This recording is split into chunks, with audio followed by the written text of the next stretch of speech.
ಹುಟ್ಟಿದರೆ ಕನ್ನಡ ನಾಡಲು ಹುಟ್ಟಬೇಕು, ಮೆಟ್ಟಿದರೆ ಕನ್ನಡ ಮಣ್ಣ ಮೆಟ್ಟಬೇಕು.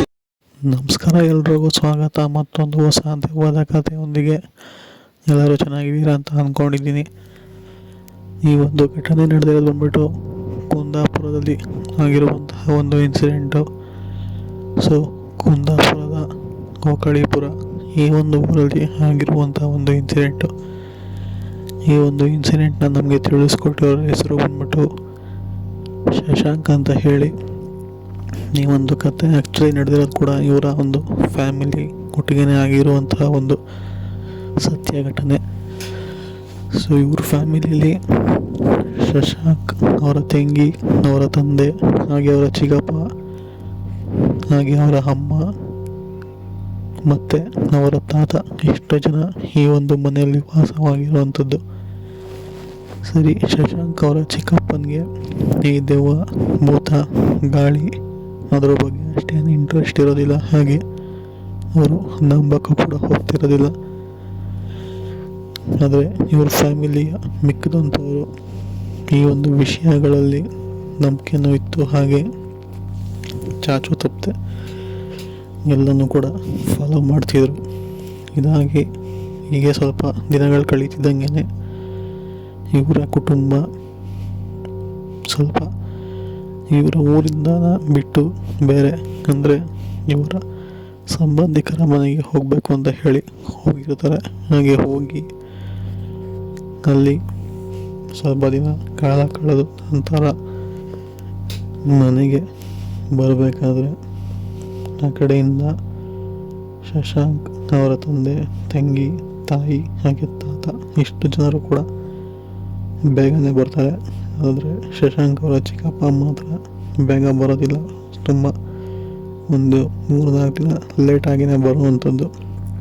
ಸೊ ಬರುವಾಗ ಆ ಕಡೆ ಅವರ ಸಂಬಂಧಿಕರ ಮನೆಯವರು ಅವರ ಒಂದು ಬ್ಯಾಗ್ನಲ್ಲಿ ಊಟ ಕೊಟ್ಟು ಕಳಿಸಿರ್ತಾರೆ. ಅದು ಕೂಡ ನಾನ್ ವೆಜ್ ಆಗಿರುತ್ತೆ. ಸೊ ಸಂಬಂಧಿಕರು ಹೇಳ್ತಾರೆ, ಇಲ್ಲಿಂದ ಅಲ್ಲಿಗೆ ನಾನ್ ವೆಜ್ನ ಹಾಗೆ ತೊಗೊಂಡೋಗ್ಬೇಡ, ತಡಿ 1-2 ಕಡ್ಡಿ ಅಥವಾ ಮೆಣಸಿನಕಾಯಿ ಹಾಕಿ ಕೊಡ್ತೀನಿ ಅಂತ ಹೇಳ್ತಾರೆ.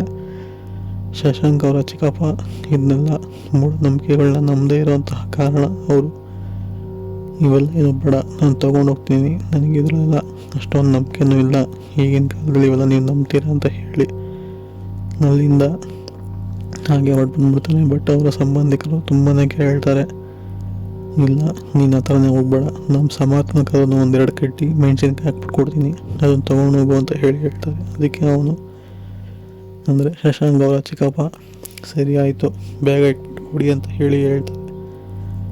ಹಾಗೆ ಅದೇ ರೀತಿ ಅವರು 1-2 ಕಡ್ಡಿ ಹಾಗೆ 1-2 ಮೆಣಸಿನ್ಕಾಯಿನ ಒಂದು ಬ್ಯಾಗ್ನಲ್ಲಿ ಇಟ್ಟು ಕಳಿಸ್ತಾರೆ.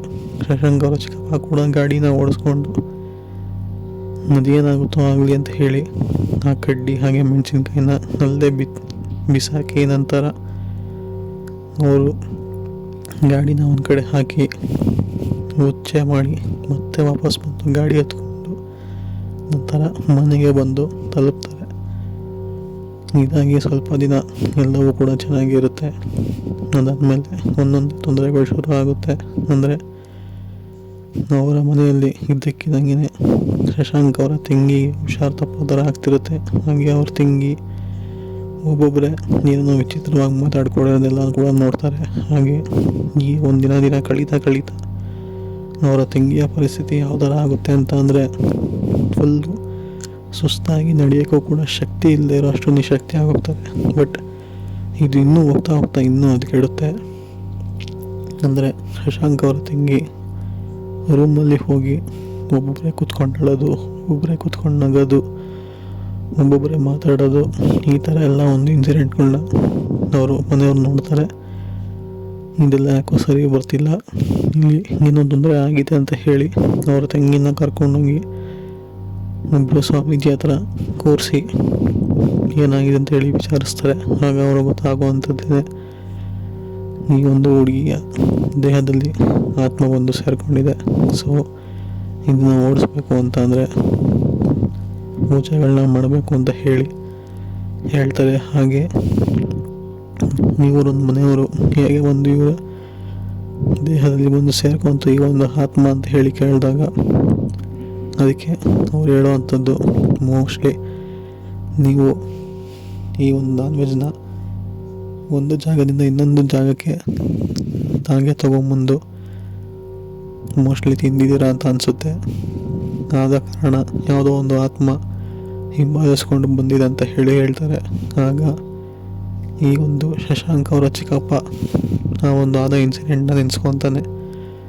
ಅದಾದಮೇಲೆ ಶಶಾಂಕ್ ಅವರ ಚಿಕ್ಕಪ್ಪನಿಗೆ ಮನೆಯವರೆಲ್ಲರೂ ಕೂಡ ಬೈದು ಮನೆಯಿಂದ ಆಚೆ ಹಾಕಿರೋವಂಥದ್ದು. ಈಗ ಒಂದು ಮನೆಗೆ ಪೂಜೆ ಮಾಡಿಸಿ ಅವರ ತಂಗಿಗೂ ಕೂಡ ಪೂಜೆ ಮಾಡಿಸಿ ಆ ಒಂದು ಆತ್ಮನ ತೆಗೆದು ಎಲ್ಲನೂ ಕೂಡ ಆರಾಮಾಗಿರುವಂಥದ್ದು. ಇದುವರೆಗೂ ಶಶಾಂಕ್ ಅವರ ಚಿಕ್ಕಪ್ಪ ಏನಾದರೂ ಅಂತ ಹೇಳಿ ಅವ್ರಿಗೂ ಕೂಡ ಗೊತ್ತಿಲ್ಲ. ಅದು ಅವ್ರು ಕೊಟ್ಟಿರುವಂತಹ ಕತೆ. ಸಿಗೋಣ ಮತ್ತೊಂದು ಹೊಸ ದಿವ್ಯವಾದ ಕಥೆಯೊಂದಿಗೆ. ಅಲ್ಲಿವರೆಗೂ ನೀವು take care. Good bye friends.